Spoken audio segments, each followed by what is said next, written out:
রমাদানের রোজা চলে যায়, আমাদের অ্যাটিটিউডগুলো একই রকম হয়ে যায়। আল্লাহ রাব্বুল আলামিন আমাদের দ্বারা এই জমিনে ইসলামের বিজয় দান করবেন ইনশাআল্লাহ। পবিত্র মাহে রমাদান মাস আমাদের মাস থেকে প্রায় চলে যেতে বসেছে। আমরা জানি না এইখানে যারা বসে আছি আগামী রমাদান মাস আমরা আর পাবো কিনা।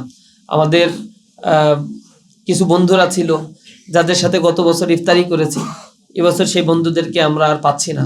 কবরের অন্ধকার গহীন কবরের মধ্যে তারা অবস্থান করছে। তো আল্লাহ রাব্বুল আলামিন আমাদের জন্য সামনে এই রমাদান মাসটা আবার রেখেছি কিনা আমরা জানি না। আল্লাহ রাসূল খুব আক্ষেপ করে বলতেন, আল্লাহুম্মা বারিক লানা ফি রজবা ওয়া শাবান ওয়া বাল্লিগনা রমাদান, যে রজব এবং শাবান মাস পর্যন্ত আমাদেরকে তুমি বরকত দাও আর আমাদের রমাদান পর্যন্ত তুমি পৌঁছে দাও। এই আগতি মিনতি রাসূলের ছিল।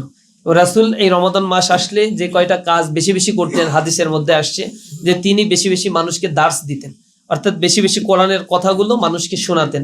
দ্বিতীয় হচ্ছে তিনি প্রচুর ইবাদত করতেন। তৃতীয় হচ্ছে তিনি দান সদকা করতেন। চতুর্থ হচ্ছে তিনি প্রচুর কোরআন তেলাওয়াত করতেন, ইবাদতে মগ্ন থাকতেন। এই মাসটাকে আমরা যেন সেইভাবে রাসূলের দেখানো পদাঙ্ক অনুসরণ করে আমাদের জীবনকে আমরা গড়ে তুলতে পারি। পবিত্র মাহে রমাদান মাসের মানে স্পেসিফিকেশন বা বৈশিষ্ট্যের কথা কোরআন শরীফে বলা হয়েছে, শাহরু রমাদান আল্লাযী উনসিলা ফীহিল কোরআন। এটা হচ্ছে রমাদান মাস যেখানে কোরআন নাজিল করা হয়েছে। এই রমাদান মাসের গুরুত্বটা কোরআন নাজিলের কারণে। রমাদান মাসের গুরুত্বের ব্যাপারে বলা হয়েছে এখানে নফল ইবাদত করলে ফরজের সমান সওয়াব হয়, একটা ফরজ করলে 70 গুণ সওয়াব বেশি হয়। আর অন্য সময়ে সারা জীবন নফল ইবাদত করলে একটা ফরজের সমান সওয়াব হয় না। তো এর গুরুত্বটা এত বেশি, কিন্তু আবার এখানে আল্লাহ রাব্বুল আলামিন রমাদানের রোজা রাখার ক্ষেত্রে কন্ডিশনাল করে দিয়েছেন। এখানে আল্লাহ রাব্বুল আলামিন বলছেন, ইয়া আইয়ুহাল্লাযীনা আমানু, ওহে ঈমানদারগণ, যারা তোমরা ঈমান এনেছো, কুতিবা আলাইকুমুস সিয়াম, তোমাদের উপরেই শুধুমাত্র এই রমাদানের রোজাকে ফরজ করে দেওয়া হয়েছে। এখানে ইয়া আইয়ুহাল মুসলিমুন বলা হয় নাই, এখানে ইয়া আইয়ুহান নাস বলা হয় নাই। এখানে শুধুমাত্র আল্লাহ ঈমানদারদেরকে ডেকে বলেছেন। আল্লাহ রাসূল এক জায়গায় বলছেন, মান সামা রমাদানা ঈমানা ওয়া ইহতিসাবান গুফিরা লাহু মা তাকাদ্দামা মিন যানবি, যে ব্যক্তি আত্মপর্যালোচনা করে এই রমাদানের রোজা রাখে আর আল্লাহর উপরে দৃঢ়ভাবে ঈমান এনে বিশ্বাস স্থাপন করে এই রমাদানের রোজা রাখে, গুফিরা লাহু মা তাকাদ্দামা মিন যানবি, তার পূর্বের পরের সব গুনাহগুলো আল্লাহ রাব্বুল আলামিন মাফ করে দেন। বিকাশ পেমেন্টে 10,000 টাকার বেশি অফার, শপিং চলছে তো। এই হাদিসের সাথে এই আয়াতটা যদি আমি একটু মিলাই, আল্লাহ রাব্বুল আলামিন ডেকে বলছেন, হে ঈমানদারগণ, তোমাদের উপরে রোজা ফরজ করা হয়েছে।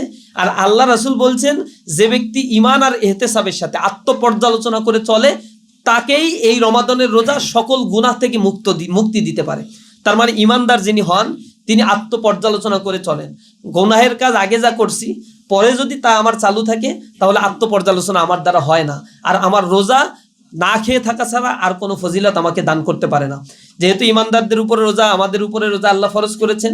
আর এর পুরস্কারের কথা আল্লাহ নিজেই বলেছেন যে কুল্লু আমালি ইবনি আদম, আল্লাহ সূরা, এটা হচ্ছে হাদিসে কুদসির মধ্যে আসছে, কুল্লু আমালি ইবনি আদম লাহু ইল্লা সিয়াম ফা ইন্নাহু লি ওয়া আনা আজজি বিহি।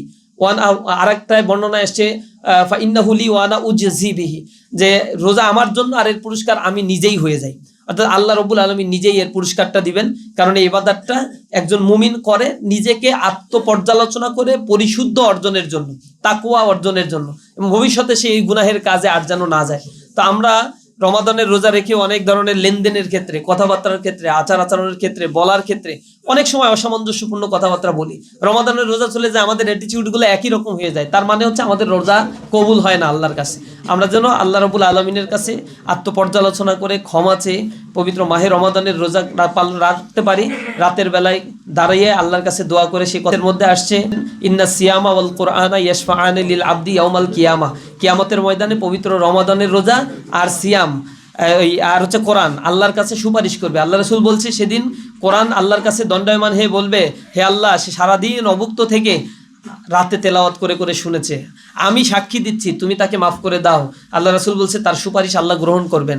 এরপরে রমাদানের রোজা দাঁড়িয়ে দাঁড়িয়ে বলবে, আল্লাহ, সকাল থেকে সন্ধ্যা পর্যন্ত, মিন তুলুইল ফাজরি ইলা গুরুবিশ শামস, সকাল থেকে সন্ধ্যা পর্যন্ত সে তোমার ভয়ে কোনো দানা পানীয় মুখে নেয় নাই, আমি তার হয়ে তোমার কাছে সুপারিশ করছি, আমি সাক্ষী, তুমি তাকে মাফ করে দাও। আল্লাহ রাসূল বলছেন ফায়াতা শাফাআন, তাদের উভয়ের শাফায়াত আল্লাহ রাব্বুল আলামিন গ্রহণ করে নেবেন এবং তাকে মাফ করে জান্নাতে দাখিল করে দেওয়া হবে। এটা হচ্ছে রমাদানের স্পেশাল ক্যারেক্টারিস্টিক বৈশিষ্ট্য। এই মাসটা আমাদের কাছ থেকে চলে যাচ্ছে, আমরা কোরআন তেলাওয়াত না করে যেন না থাকি, আমরা যেন প্রতিদিন একটু 1 আয়াত 2 আয়াত 5 আয়াত 10 আয়াত যতটুকু সময় পাই, অবসর সময় পেলে যেন এই তেলাওয়াতটা করতে পারি, হৃদয়ঙ্গম করতে পারি, ব্যক্তি জীবনে এটা বেশি করে পালন করতে পারি। আল্লাহ আমাদেরকে সেই তৌফিক দান করুন। আল্লাহ রাব্বুল আলামিন আমাদের দ্বারা এই জমিনে ইসলামের বিজয় দান করবেন ইনশাআল্লাহ। বিশেষ করে যে জমিনে আমাদের জন্ম হয়েছে, আমরা যেন সেই জমিনের জন্য কিছু করতে পারি, মরার পরেও আল্লাহ রাব্বুল আলামিনের কাছে এই সদকায়ে জারিয়ার সওয়াবগুলো আমরা পাবো। আল্লাহর কাছে সেই তৌফিক কামনা করে আমার কথা শেষ করছি। হাযা মা ইনদি ওয়া ইলমু ইনদাল্লাহ আলাইহি তাওয়াক্কালতু ওয়া ইলাইহি উনীব। আসসালামু আলাইকুম ওয়া রাহমাতুল্লাহ।